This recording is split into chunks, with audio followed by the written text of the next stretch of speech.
Some dogs don't forget, they just wait longer than we understand. The food bowl sat untouched for the 9th straight day, dry kibble gathering a thin layer of dust in the quiet cabin air, and Rex didn't even glance at it. Not once, his amber eyes fixed instead on the dark tree line beyond the window, where the wind moved like something alive between the pines. And every night at exactly 2:17 a.m. he would rise without a sound, step across the wooden floorboards with a slow, deliberate rhythm, and sit facing the same direction, ears high, body still, as if listening to a voice too far away for any human to hear. And Daniel Hayes, who had seen enough silence in his life to know the difference between emptiness and meaning, began to feel that this wasn't grief, not the kind that fades with time, but something active, something calling.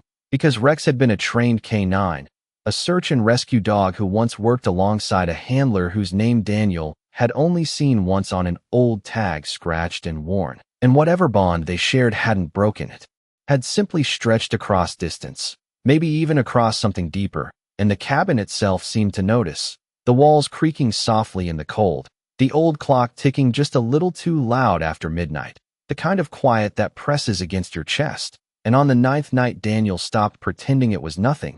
He didn't try to coax Rex toward the food, didn't kneel or speak. He just watched as the dog stood again at 2:17, turning toward the woods with that same unwavering focus. And this time Daniel followed, pulling on his jacket, stepping out into the cold air that bit at his skin like a warning, the ground crunching under his boots as he moved behind the dog, deeper past the edge of what he knew, past the broken fence line where the forest swallowed the last trace of the road. And Rex didn't hesitate, didn't look back, just kept walking as if he had memorized a path long before Daniel ever entered his life. And the wind carried a faint metallic scent, something old, something buried, and Daniel felt it then. That quiet shift in the world, the same feeling he used to get before something changed forever. And when Rex finally stopped, it wasn't at a tree or a clearing, but at a patch of ground where the leaves lay too still, where the earth seemed to hold its breath, and the dog let out a low, steady sound, not a bark, not a growl, but something deeper, something that sounded almost like recognition. And Daniel realized with a slow, tightening certainty that Rex hadn't been refusing food at all. He had been waiting for this moment, for this place, for something that had not yet been found. Daniel knelt slowly, brushing aside the top layer of leaves with gloved hands as the cold earth beneath revealed a hard, uneven surface, and when his fingers struck metal, a dull, hollow sound answered him, echoing softly through the stillness as if the ground itself had been waiting to be touched again. And Rex stepped closer, placing one firm paw on the exact spot Daniel had uncovered, his ears forward, his breathing steady but alert, the way he used to stand when he had found something that mattered, something buried deeper than scent alone. And Daniel cleared more of the dirt, exposing the edge of a rusted steel hatch, its surface scarred by time and weather, a faint outline of numbers barely visible beneath the corrosion. And for a moment he just stared at it, feeling that quiet pressure building again in his chest, the same instinct that had once told him when to move and when to stay still. And the forest around them seemed to lean inward, the wind softening, the branches above no longer whispering but listening. And Rex let out 3 low, measured barks, each one spaced perfectly apart, the same pattern Daniel had heard only once before during a training exercise when the dog had located a survivor beneath collapsed debris. And that memory settled into place with a weight that made his breath slow. Because this was not random, not coincidence, this was purpose. And Daniel reached for the edge of the hatch, fingers tightening as he pulled, the metal resisting at first before giving way with a long, strained groan that broke the silence open, and a rush of cold air rose from below, carrying with it a faint scent of iron and something older, something untouched. And Rex lowered his head toward the opening, not afraid, not hesitant, but focused, as if he had finally reached the end of a long, invisible thread. And Daniel leaned closer, peering into the darkness where a narrow ladder descended into shadows that seemed to absorb the light itself. And for a moment he hesitated, not out of fear, but out of respect for whatever had been waiting down there. Because places like this did not exist without a story, and stories like this were never simple. And then, just as the wind shifted above them, a faint sound drifted upward from the darkness below, so quiet it could have been mistaken for imagination. A broken whisper carried through static, repeating once, then fading, and Rex froze, his entire body going still except for the slight tremor in his ears as he listened, truly listened, and Daniel felt it then, that unmistakable pull, the sense that whatever waited beneath them had not been lost, only unheard. And without another word, he placed his boot on the first rung of the ladder, the metal cold beneath his weight, and began to descend, with Rex following. Close behind, step for step, as if they had both been here before in some way that could not be explained, only remembered. The ladder seemed longer than it should have been, each rung carrying them deeper into a silence that felt preserved rather than empty. And the air grew colder with every step until Daniel could see his breath curling faintly in front of him, drifting downward instead of rising, as if even the air obeyed a different rhythm below the surface.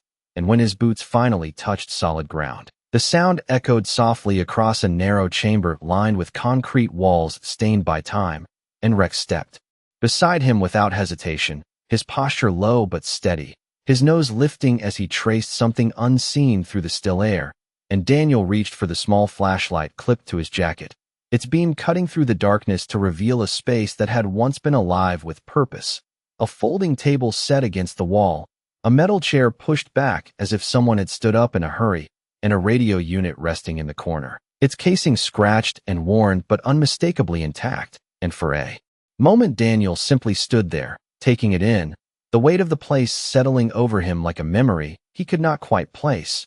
And Rex moved forward slowly, paused quiet against the floor, until he stopped in front of the radio, lowering his head with a soft exhale that carried something deeper than exhaustion, something closer to recognition. And Daniel followed, crouching beside the unit as his fingers brushed across the controls, feeling the faint texture of dust and age beneath his touch. And then it came again, that sound, barely more than a breath carried through static, a voice breaking through in fragments, distorted but unmistakably human, repeating the same line as if caught between moments. "Good boy. If you are still out there, find me." And Daniel felt his chest tighten, not from fear, but from the quiet certainty that this message had not been meant to survive this long. And yet somehow it had, waiting in the dark, waiting for the one thing that would understand it. And Rex let out a low sound, softer than a whine, pressing closer to the radio as if trying to close the distance between now and whatever moment had been left behind in that voice. And Daniel adjusted the dial carefully, the static shifting, rising and falling like a heartbeat until the words came through again, clearer this time, steady but worn, the voice of a man who had spoken not with panic, but with trust, as if he believed without question that someone would hear him eventually. And Daniel's eyes moved across the room, taking in the details he had missed before. The outline of a sleeping bag folded neatly against the far wall, a canteen set beside it, and a small metal tag resting on the table, its surface catching the beam of light just enough for the name to come into view. And when Daniel picked it up, the weight of it settled into his palm with a familiarity that made his breath pause, because the name etched into the metal matched the one he had seen on Rex's old collar. The handler who had been listed as missing never recovered. And for a long moment Daniel did not move, did not speak, because some truths did not arrive. Loudly, they settled in quietly, like this one, waiting to be understood, and beside him Rex slowly lowered himself to the ground, his body finally easing in a way Daniel had not seen in days, his ears still turned toward the faint voice that continued to echo through the radio, as if the dog had never stopped listening, not once, not even when the world above had moved on without it. Daniel remained still for a long moment, the small metal tag resting in his palm as the faint voice continued to cycle through the radio, not louder, not clearer, just steady, like a signal that refused to fade completely.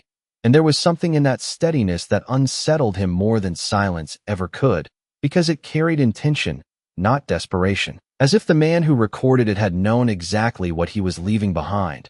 And Rex did not move from his place on the floor, his head lowered but his eyes fixed on the radio, listening with a kind of focus that felt almost sacred. And Daniel slowly set the tag back on the table, his gaze shifting across the room with a sharper awareness now, noticing details that had been easy to miss at first, the careful way the supplies had been arranged, the the absence of disorder, the quiet discipline of someone who had not panicked, but had prepared. And near the far wall he saw it, a second panel, barely visible, its edges blending into the concrete as if it had been meant to stay hidden unless someone was truly looking. And Rex's ears flicked the moment Daniel turned toward it, his body tensing just slightly, not with fear, but with recognition, and that was enough. Daniel stepped closer, running his hand along the seam until he found a narrow groove, and when he pressed against it, the panel shifted inward with a soft, reluctant movement, revealing a smaller chamber beyond, darker, quieter, as if the sound itself did not fully reach inside. And Daniel hesitated at the threshold, feeling that same quiet pressure return, the sense that this space held something final, something that had not yet been understood. And Rex rose to his feet, moving forward without waiting, crossing into the hidden room with a slow, deliberate step, his nose low, his breathing steady, and Daniel followed, the beam of his flashlight cutting through the darkness to reveal a simple arrangement, a narrow cot against the wall, a folded blanket resting at its edge, and beside it, a small recording device, different from the radio, more compact, its surface worn smooth by use. And for a moment nothing moved, nothing changed, until Rex approached the cot and stopped, his body going completely still as if he had reached the exact point he had been searching for all along. And then, slowly, he lowered himself beside it, pressing close, his head resting gently against the edge of the blanket. And Daniel felt his breath catch as he stepped closer, because there, etched faintly into the metal casing of the recording device, was the same name again, the same handler, the same man who had been marked as lost. And Daniel reached down, his hand steady now as he pressed the power switch, and the device responded with a soft click, a brief flicker of light. And then the voice returned, clearer this time, closer, as if it had been waiting specifically for this moment. If you were hearing this, then you made it farther than I could. I knew you would. And Rex let out a quiet breath, something deep and easing, as if a weight he had carried for years had finally begun to lift. And Daniel stood there in the dim light, listening, understanding slowly unfolding in the silence, that this was never just about being found. It was about being remembered, and that Rex had never been lost in grief. He had been following a path that had been left for him, one that only he could finish. The voice did not rush, did not tremble. It moved slowly through the small device like someone speaking across time with careful certainty. I do not know how long it has been, but I knew you would keep searching. And Daniel felt the weight of those words settle into the room, not heavy, but grounding, as if they belonged there, as if they had always been meant to be heard in this exact moment. And Rex did not lift his head from the edge of the cot, his breathing steady now, deeper than it had been in days, the tension in his body softening in quiet increments. And Daniel knelt beside him, one hand resting lightly against the dog's shoulder, feeling the warmth beneath the fur, the steady rhythm that had never faltered, only waited. And the recording continued, the voice carrying fragments of a story that had been left unfinished. The signal went down. I could not get out in time, but I was not alone. I had you. And Daniel's eyes moved across the small room again, seeing it differently now, not as a place of loss, but as a place of decision, of someone choosing to leave something behind that would guide the one who mattered most. And near the base of the cot, he noticed a small box, tucked carefully beneath the frame, its surface worn but intact. And when he reached for it, Rex's ears shifted slightly, acknowledging the movement without resistance, as if the dog already knew what would be found. And Daniel opened the box slowly, revealing a folded piece of paper, aged but preserved, along with a second tag, identical to the one he had seen before. And when he unfolded the paper, the handwriting was steady, deliberate, each line placed with intention rather than haste. And as he read, the voice from the recorder seemed to align with the words in his hands. If this reaches you, then you followed what you felt, not what you were told. That is what made you different. And Daniel exhaled, quietly, the meaning settling in deeper now, because this was never a message meant for the world above. It was meant for Rex, for the bond that had not needed explanation or proof, only trust. And the final part of the recording came through with a softness that carried no fear, only release. You can rest now. You did your job. You always did. And something shifted in the air, Not visibly, not dramatically, but enough that Daniel felt it, like a held breath finally being let go, and beside him Rex lifted his head for the first time since they had entered the chamber, his eyes calm, no longer searching, no longer waiting, just present, and Daniel watched as the dog slowly stood, stepping once around the cot before settling again, this time not in vigilance, but in quiet peace. And after a long moment Rex turned his gaze toward Daniel, not as a guide, not as a signal, but as something simpler, something familiar. And Daniel understood then, without needing to speak it, that whatever had called Rex here had finished its work, and for the first time in days, the silence in the room no longer felt like something missing. It felt complete. Daniel did not rush to leave, even after the recording fell silent and the small device dimmed back into stillness, because something about the room asked for time, not action, and he remained there beside Rex, one hand resting lightly on the dog's back as the quiet settled deeper, no longer carrying tension, only a kind of calm that felt earned rather than given.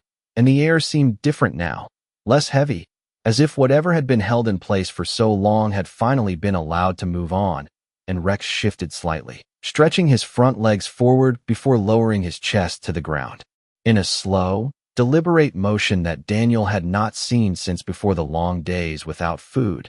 And it was not exhaustion, not weakness. It was rest, the kind that comes only when something unfinished has been completed. And Daniel exhaled quietly, his eyes moving once more across the small chamber, taking in the details with a new understanding, the order, the care, the quiet intention behind everything that had been left behind. And he reached for the folded paper again, reading the final lines more slowly this time, letting each word settle fully. Some paths are not meant to be walked by many, only by those who know how to listen. And he folded it carefully, placing it back into the box with a respect that did not need explanation. And when he stood, the movement felt lighter than it should have, as if something unseen had lifted with him. And Rex rose as well, but there was no urgency in him now, no pull toward the unseen, only a steady presence at Daniel's side. And together they stepped back into the first chamber, the radio still silent now, its purpose fulfilled, its voice no longer needed. And as they reached the base of the ladder, Daniel paused, looking back once more into the dim space, not out of doubt, but acknowledgement, because some places are not meant to be revisited, only remembered. And then he began the climb upward, each step bringing them closer to the surface where the cold night air waited. And when they emerged from the hatch, the forest greeted them with a quiet that felt different from before, the wind softer, the branches no longer leaning inward but swaying gently as if the tension that had held them had eased. And Daniel brushed the dirt from his hands, closing the hatch carefully, not sealing it away, but leaving it as it had been found. And Rex stood beside him, his gaze no longer fixed on the distance, but calm, grounded. And after a long moment, the dog turned toward Daniel, his posture relaxed, his breathing even, and Daniel understood without needing words that the waiting was over. And as they began the walk back through the trees, the path felt clearer, not because it had changed, but because something within it had. And for the first time since he had taken Rex in, Daniel saw the dog, not as someone carrying something unfinished, but as someone who had completed what he had been meant to do. And the night around them held no mystery now, only quiet, steady peace. Morning came slowly, not with noise but with light, a pale wash of gold stretching across the cabin walls as if the sun itself had taken its time returning. And Daniel stood by the window with a quiet stillness, watching the tree line where the night before had felt so heavy, so full of something unseen. And now it simply looked like forest again, tall pines swaying gently in a wind that carried no message, no urgency, just movement. And behind him he heard it, a soft, familiar sound that made him turn without thinking, the faint scrape of a bowl against wood. And for a second he did not move, as if he needed to be sure it was real.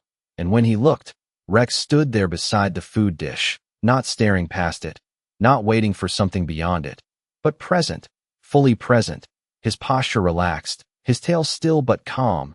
And slowly, without hesitation, the dog lowered his head and took his first bite, the simple, ordinary sound of chewing filling the room in a way that felt anything but ordinary.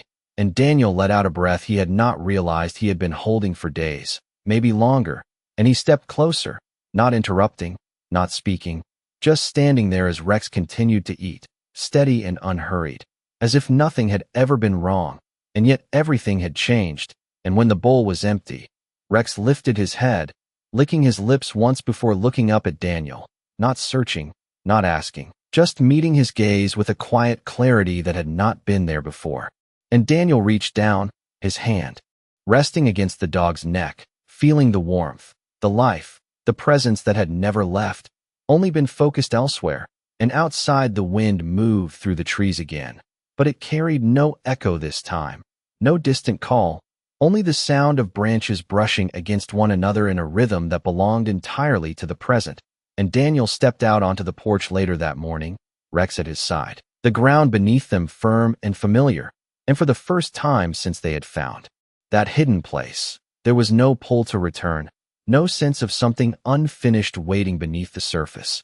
Only the quiet understanding that some journeys end not with answers shouted into the world, but with silence that finally feels complete. And as they stood there, looking out over the stretch of land that had once felt uncertain, Daniel realized that whatever had been carried for so long had not been lost. It had been delivered, exactly where it needed to go, and Rex, now still and steady beside him, was no longer listening for something far away. He was simply there, grounded in the moment. And that was how Daniel knew, without question, that the waiting had ended, and something else, something quieter and stronger, had taken its place. The days that followed did not rush forward. They unfolded slowly, like a quiet rhythm returning to something that had been out of place for far too long. And Daniel found himself noticing small things he had overlooked before. The way the morning light stretched across the cabin floor, the steady hum of the wind moving through the trees, without carrying anything hidden within it. And Rex moved differently now, not with urgency, not with that subtle tension that had once lingered beneath every step, but with a calm, grounded presence, as if the world had finally settled into something he could trust again. And one afternoon Daniel returned to the table where he had placed the items from the hidden chamber, the metal tag, the folded note, the small recording device now silent. And he stood there for a long moment, not searching for answers, but acknowledging what had already been given. And when he picked up the note again, the words felt different, not because they had changed, but because he understood them more fully now, that some messages are not meant to be solved, only carried. And he stepped outside with Rex at his side, the sky wide and clear above them, the kind of open blue that did not ask anything of you except to look. And together they walked the edge of the property, the same path Daniel had taken many times before, but this time there was no pull toward the forest, no quiet suggestion that something remained unfinished beneath the surface. Only the steady sound of their footsteps and the occasional rustle of leaves shifting in the breeze. And when they reached the place where the trees began to thicken, Rex paused, not with tension, but with awareness, his gaze moving across the shadows between the trunks before settling again, calm, at ease. And Daniel watched him closely, understanding that this moment mattered, not because something might happen, but because nothing needed to. And after a second Rex turned away from the forest on his own, stepping back toward the open ground without hesitation, without looking back. And that simple movement carried more meaning than anything Daniel had witnessed before, because it was not guided, not prompted, it was chosen. And as they continued walking, the distance between them and the tree line grew. But it did not feel like leaving something behind. It felt like closing something gently, without force, without regret. And later that evening Daniel placed the metal tag in a small wooden box near the window. Not hidden, not displayed, simply kept, and the recording device he set beside it. No longer playing, no longer needed, but still present as a reminder that some voices do not disappear. They just find the moment they are meant to be heard. And as the sun lowered beyond the trees, casting long shadows across the land, Daniel sat quietly with Rex resting nearby, the dogs breathing slow and even, his body fully at rest. And in that stillness there was no sense of absence, no lingering question, only a quiet understanding that what had once been waiting had now been answered, and that sometimes the most complete endings are the ones that do not need to be spoken at all. The first snow came quietly that year, drifting down in slow, deliberate flakes that seemed to soften everything they touched, and Daniel stood by the window watching it settle across the open ground, the world outside, turning still in a way that felt familiar but no longer heavy. And behind him Rex lay stretched near the hearth, his chest rising and falling in a deep, steady rhythm that spoke of a rest earned, not borrowed. And there was something different in that stillness, something complete, as if the long thread that had once pulled him towards something unseen had finally come to an end. And Daniel stepped outside, the cold air crisp against his skin, each breath visible in the quiet morning, and Rex followed without hesitation, moving beside him not as a guide this time, but simply as a companion. And together they walked across the yard where the snow had begun to gather in soft layers, their footprints forming a path that did not lead anywhere in particular, only forward. And when they reached the edge of the trees, Daniel paused, not because he felt something waiting there, but because he remembered what it had once felt like to stand in that exact place, unsure of what lay beyond. And Rex stood beside him, calm, his gaze drifting briefly toward the forest before returning again, not drawn, not held, just aware. And Daniel nodded slightly, not to the forest, but to the quiet understanding that had settled between them, and they turned back together, leaving the untouched snow behind them without looking back. And later that evening, as the fire crackled softly inside the cabin, Daniel placed another piece into the wooden box beside the tag and the silent recorder, a small photograph he had found tucked beneath the note, a younger man standing beside a German shepherd, both of them facing the camera with a quiet confidence that needed no explanation. And he closed the lid gently, not sealing it away, but keeping it where it could be remembered without needing to be reopened. And Rex settled beside him, his head resting against the floor, eyes half closed but peaceful, no longer listening for anything beyond the walls. And the wind moved outside once more, brushing lightly against the cabin, carrying no voices, no echoes, only the sound of the present moment passing as it should. And Daniel leaned back in his chair, the warmth of the fire steady against his skin, and for a long time neither of them moved, not because they were waiting, but because there was nothing left to wait for. And in that quiet, simple stillness, the kind that does not ask questions or offer answers, there was something deeper than closure, something that felt like a promise fulfilled. And perhaps that was what loyalty truly was, not just staying, not just searching, but knowing when the journey had reached its end, and choosing, finally, to rest.